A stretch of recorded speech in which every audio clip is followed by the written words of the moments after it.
Hello, everybody. Turn 19. We got a throne claim from, I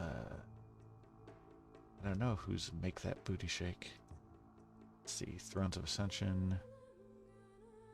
Shoot, what throne was that? Throne of the First Age. Nice, a 2-pointer for Iram. Magic resistance +1. Pretty solid. Battle in Gintmark.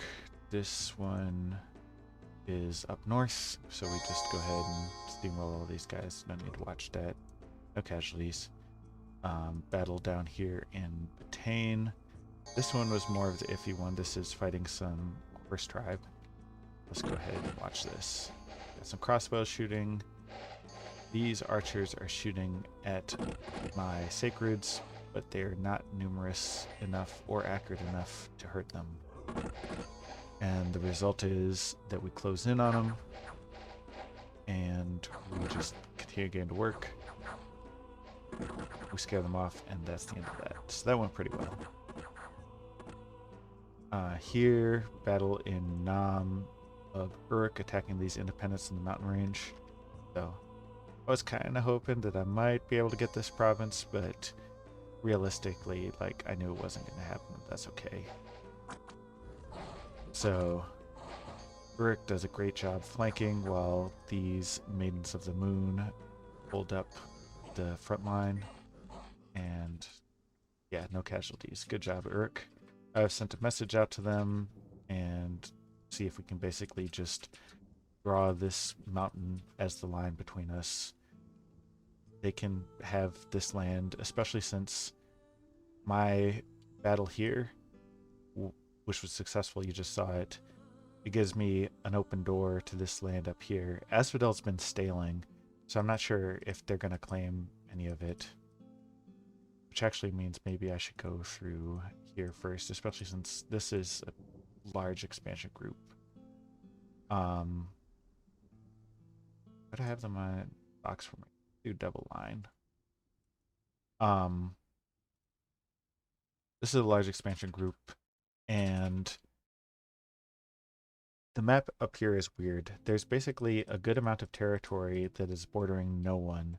The next closest person to threaten it is actually Ryugajo, the water power that's over here somewhere.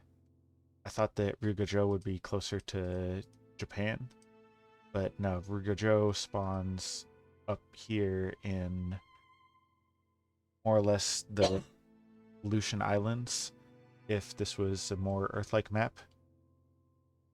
So, they can go through the water, and they might have grabbed some of this land up here. This throne, it's going to be quite difficult for anyone who's not Ryugajo to make a play on it. But if I can grab some of this land that Calum, despite Calum being like by the crow flies closer to it, paradoxically, I have an easier way of actually getting there. So I'm going to make a play for this awesome land up here. And I'm not even planning on recruiting very much up here. It's just going to be basically a nice source of supplemental income that other people should not be threatening me for very much.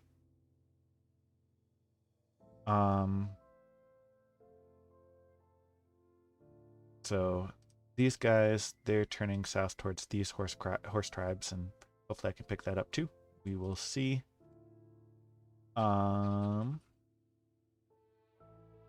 What else? What else? Found this magic site, the Moon Mirror. This is interesting, not only because like the gems are nice, but I can scry at range 6, which is a hell of a lot of scrying. So, actually, I think I'll park this guy here and just start scrying all over the place. It does mean sacrificing the 11 research per turn, but especially with slow research, I'm less worried about that. Speaking of which, 2 turns away from construction 4, we'll see how many of the artifacts are still available. Very much like to get my hands on the Cymbeline, amongst other things. Alright, Uh, Events, Water Gem, lost some income over time, so that's fine. Overall, things are looking great. I still have plenty of room to expand, so I'm just going to keep expanding. I have no reason to fight people, and eventually I will turn this into more forts, but because everything's sacred for me, my upkeep is very low. I'm not actually recruiting, like, rallying up any cannibals or anything like that. So, just sacreds and a few reavers. And the reavers, if we go ahead and look at them, each reaver costs 2 gold a month, which isn't nothing, but it's not the end of the world. So yeah, all this to say, things are going well.